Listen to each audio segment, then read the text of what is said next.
March 5th, 1770. The Boston Massacre. You are there. Walter Cronkite reporting, Monday, March 5th, 1770. There was rioting in Boston today. Taxes again are at the root of it. Taxes imposed by Parliament without the consent of the colonies, the towns and duties. Ever since the soldiers arrived to keep the king's peace, 4,000 British soldiers, 1 soldier to every 4 citizens, Boston has been the scene of growing tensions and increasing disorders. Speeches, parades, bonfires, brawls, like the incident at Gray's Rope Walk last Friday when 10 rope walkers attacked 3 soldiers of the British 29th Regiment. The soldiers were severely beaten. This morning, Monday, posters appeared stating that the soldiers are determined to defend themselves. Throughout the day, tension has been mounting steadily. Citizens are milling in the streets, and the soldiers are out too with loaded muskets. Taxes are at the root of the rioting in Boston today. But those scores of impromptu speeches in every section of the town give a clear indication of how far beyond taxes the resentment of the people has swollen. King's tyranny, the Sons of Liberty cried. Send the lobster-backed soldiers home. As the day advances, it seems a miracle that no lives have been lost, no blood has been spilled in the riots so far, but the crowds are larger and the bumping, bruising incidents are increasing. We take you now to King Street, where Dick Joy is standing by at a position near the Custom House. All things are as they were then, except you are there. This is Dick Joy speaking to you from King Street, near the Custom House. Outside Murray's barracks, across the square, where a detachment of British troops is quartered, about 50 men have been standing for more than an hour, shouting at the soldiers inside and cursing and hurling snowballs at the building. All at once, as if by command from somewhere, the crowd came across the square past our position here and turned off King Street. The moment the street is deserted. Just a minute.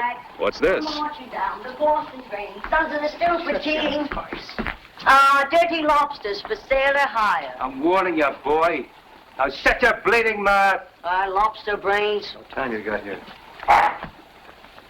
Your captain owes my master money for a hair. Oh, so that's who you are, eh? The barber's boy. And I know where you can find a dirty job, sir. Lobster back, sweeping up the streets. Go on, get back your filthy master. My master won't have me back until I bring your captain's money for his hair. Money, eh? So I'll give you money. Hold him up, Leave that boy alone. I'm not afraid. Let him come. This is what I do to lobsters. Your colonel give you medals now for beating boys? His captain owes my master money. I offered him a job so he could pay. The same job Sam Gray told him Friday, eh, bully boy? Hey, Bloody Back, you want to earn a little extra money? We're marching down the Boston train, son of the stupid king, with lobster backs and lobster brains and lobster everything.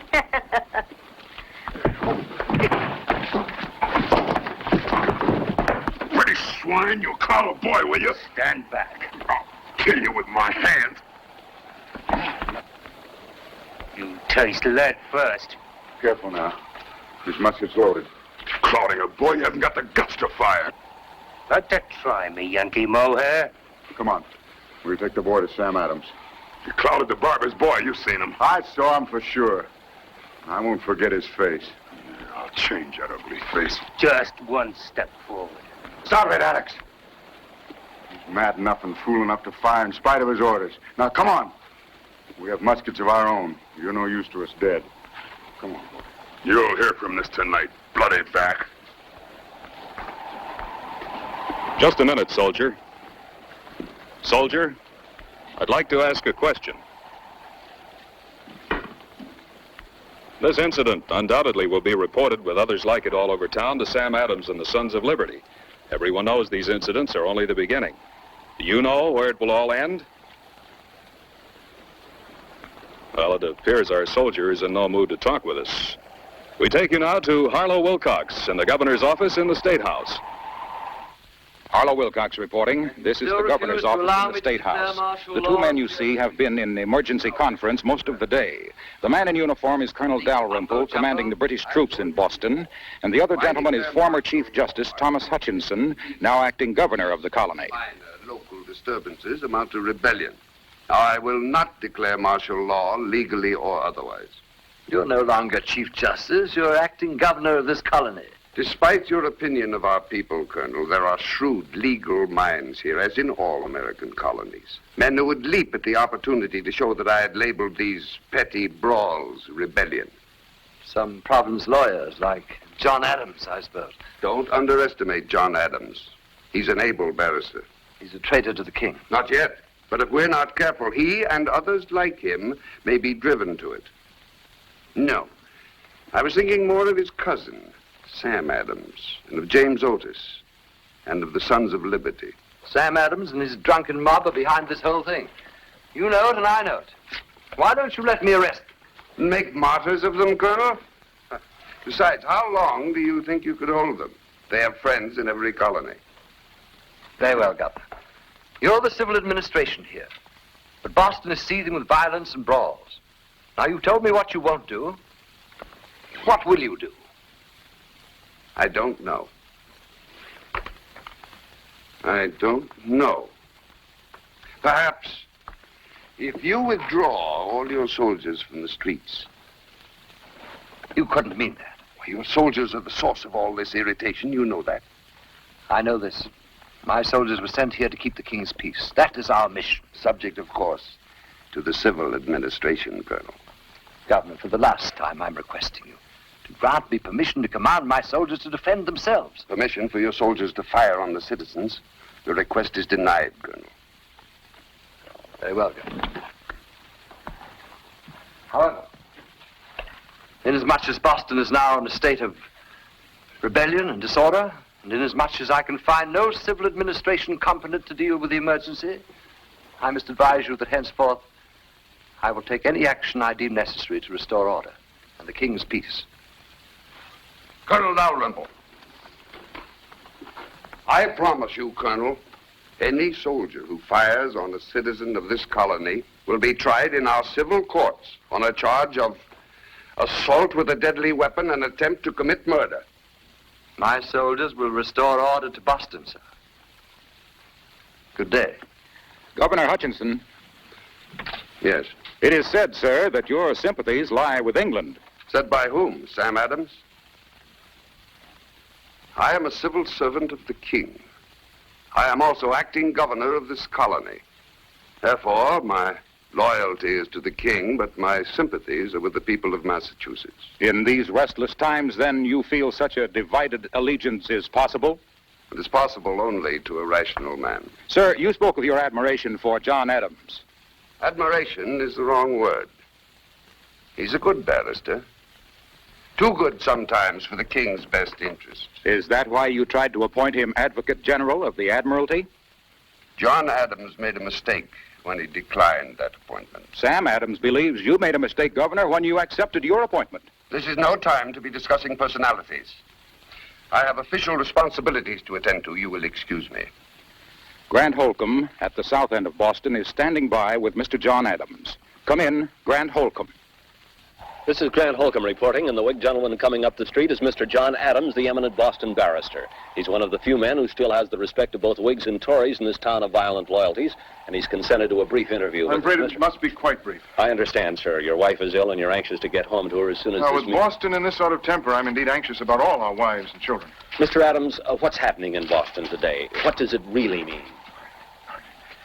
That's right. I think what's happening here is the inevitable result of a long series of mistakes and mutual misunderstandings on the part of both England and the colonies. Then you don't agree with Governor Hutchison when he says these are only petty brawls and minor local disturbances? If that's the governor's true opinion, I consider it to be another example of misunderstanding. Presumably, we colonials are free men. You know that when I go through my own gate this evening, I'll be challenged by a British sentry. Free men, I suggest, are capable of policing their own communities. Is it any wonder that Pennsylvania's Mr. Benjamin Franklin wrote from London only the other day that he's been in constant panic since he heard of troops assembling in Boston? The British commander, Colonel Dalrymple, has said that your cousin, I'm quoting him now, he says that your cousin, Sam Adams, and his drunken mob are behind all this. Would you care to comment on that, sir?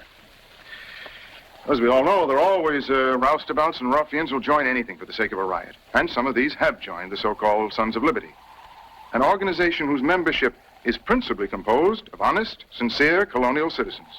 Farmers, shopkeepers, laboring men.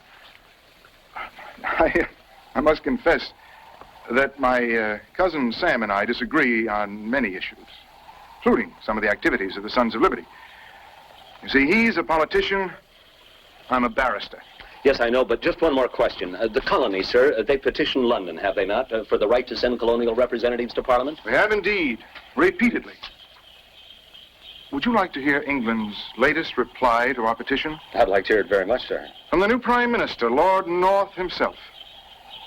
Pressed me so deeply I've committed it to memory. Lord North said, and I quote, "The drunken ragamuffins of a vociferous mob are exalted into equal importance with men of judgment, morals, and property. I can never acquiesce in the absurd opinion that all men are equal." Are those fire bells, sir?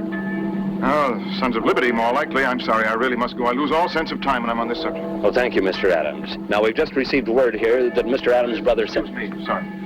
One last word. What's happening here in Boston is not casual or superficial. It's dreadful in its significance and implications.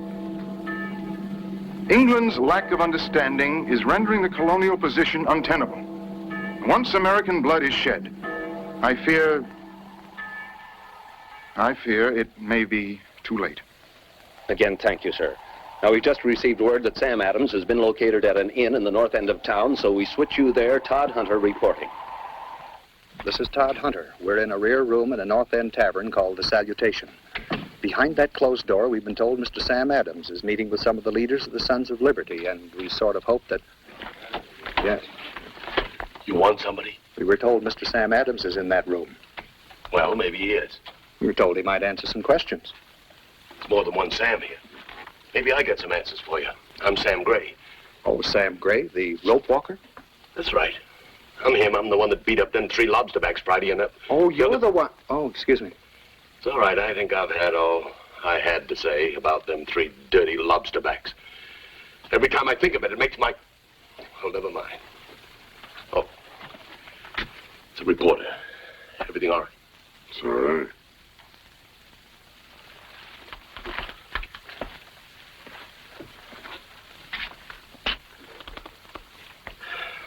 It's all right, Alex. Come on.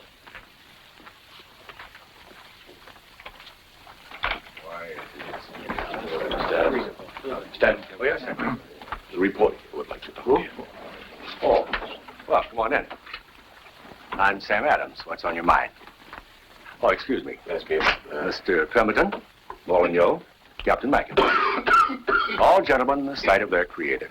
And Sons of Liberty in the sight of men. Don't forget, Sam Gray. Oh, our gladiator? Who can forget Sam Gray and those thumps he struck for liberty last Friday? His country won't forget him. Nor 3 English soldiers either, eh, Sam? That's right. I hope my country never forgets me, because I bashed those dirty lobster faces in.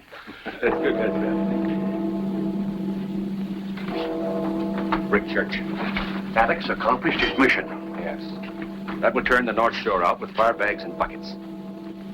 Governor Hutchison, His Imperial Grace, will climb into his nightshirt and pull the bedclothes up over his head, I'm certain. Mr. Adams, the differences between you and Governor Hutchison have been brewing. I don't like pompous men. The governor claims his sympathies are with the people of Massachusetts. Hutchison covets position, sir. The personal glorification of Hutchison. But he did protest the Stamp Act. A public show of protest.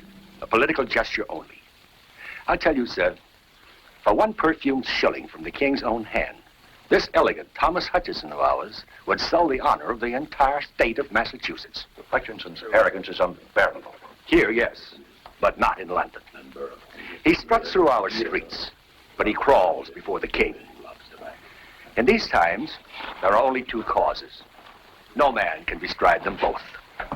The colony's freedom or the king's tyranny. Mr. Adams, about your cousin. John is an honest man. However, as a barrister, he has at different times appeared in the Boston courts, sometimes pleading cases for the colonies, sometimes pleading cases for the crown, has he not? He has, and both with equal skill. You see, John and I look at things through different eyes. Occasionally, I think his vision is too limited, as he must think mine is too broad. John will fight for the right wherever he thinks he sees it. He'd plead for Satan himself in the court of heaven if he thought the cause was right. Downborn, turn out. Downborn. There it is. Yes? It's beginning. What's beginning, Mr. Adams? Who knows? Mr. Adams, did the Sons of Liberty plan any organized resistance to the soldiers? This is not rebellion. Sir, your cousin John Adams says this activity in Boston tonight is dreadful in its significance and implications. It is. Well, whoever's behind it must certainly realize the weight of that responsibility. Free men are responsible for these demonstrations, sir. Freedom is always a heavy responsibility. You're gonna have trouble with the Sons of Liberty. Dick Joy has moved to a new position on King Street near the Custom House. Come in, Dick Joy.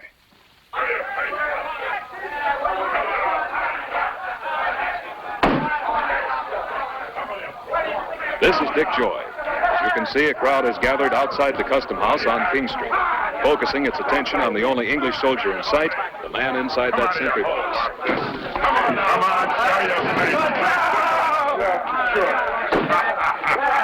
on out, lobster.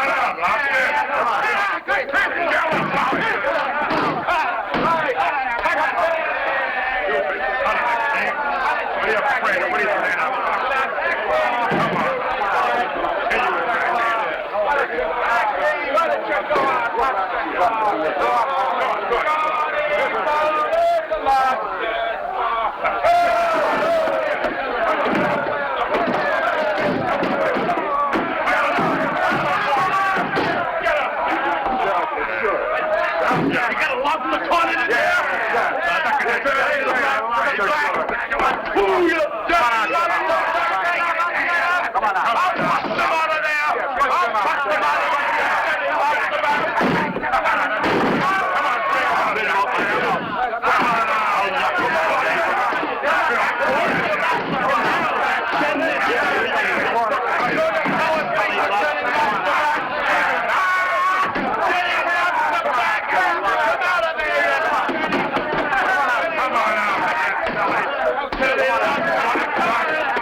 One thing is certain. Although no other soldiers are in sight, this spectacle is being observed from Murray's barracks across the way, where a detachment of British troops is quartered.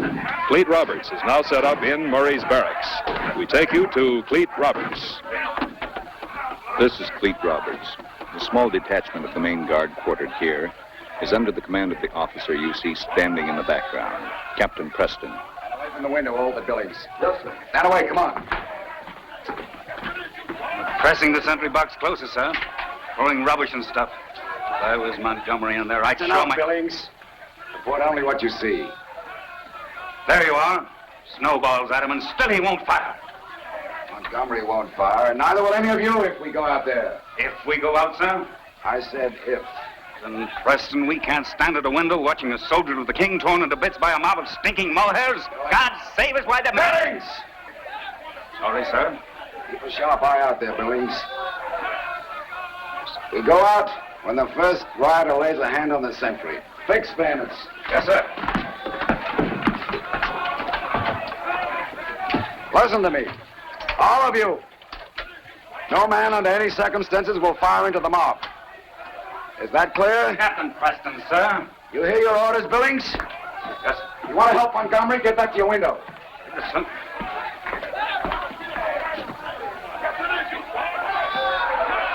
Captain, sir. The mob's moving in on him.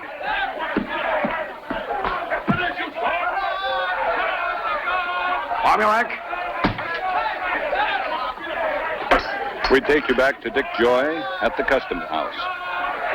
This is Dick Joy again. Don't think any further comment from me is necessary.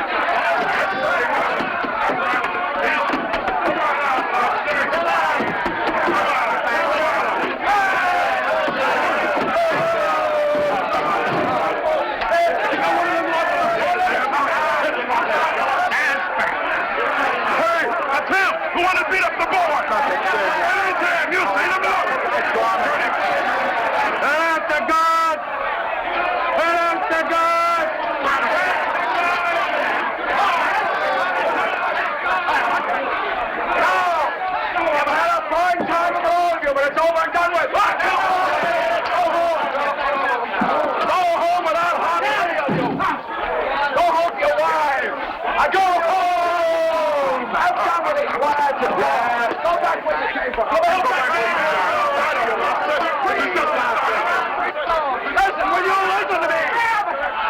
We have it right here home, too. We want to go back to them just as keenly as you want us out of here. Get back to your homes. And the music. Where's your pilots? Hey, fire it up. They won't fire it up. They won't fire it up. Get him off the back. Get him off the back. I'll tell you once more. They won't fire it up. I'm done with these white guys and balls. I'm done with them. Going back to your homes. I'll tell you all once more. You don't dare fire on us. Stupid son of a bitch. They won't fire on us. You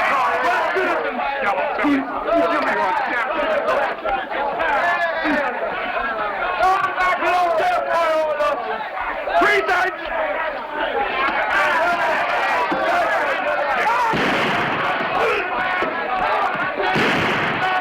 Dirty lumps of back.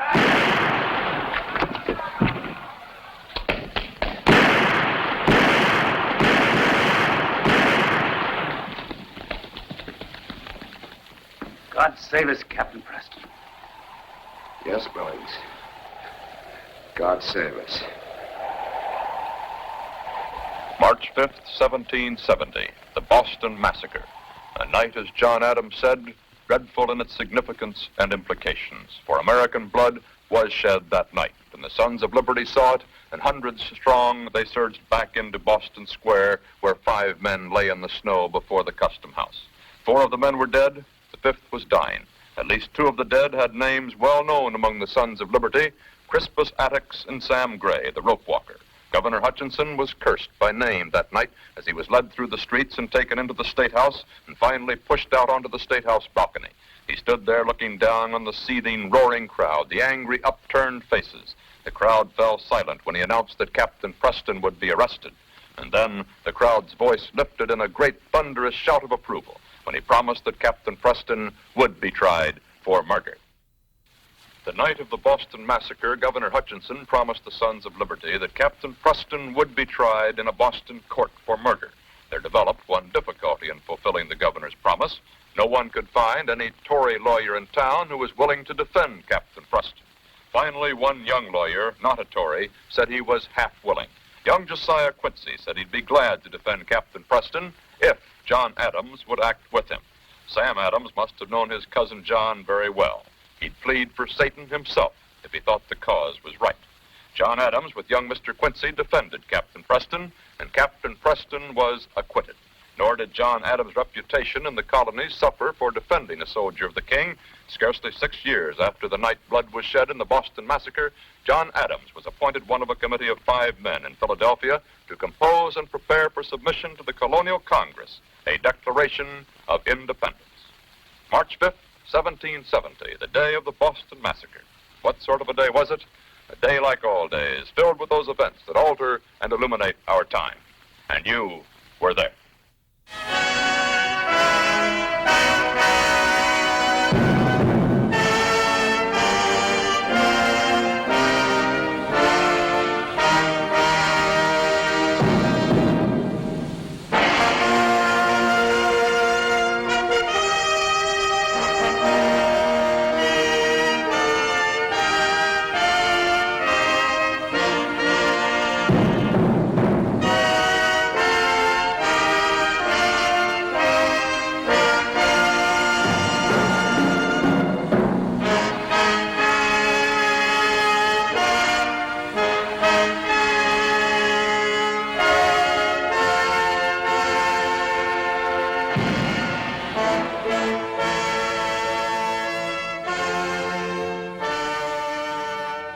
Thanks for watching. If you'd like to help us produce more compelling historical content like this, please like, comment below, and share this video with fellow history buffs. And of course, be sure to subscribe to help keep history happening.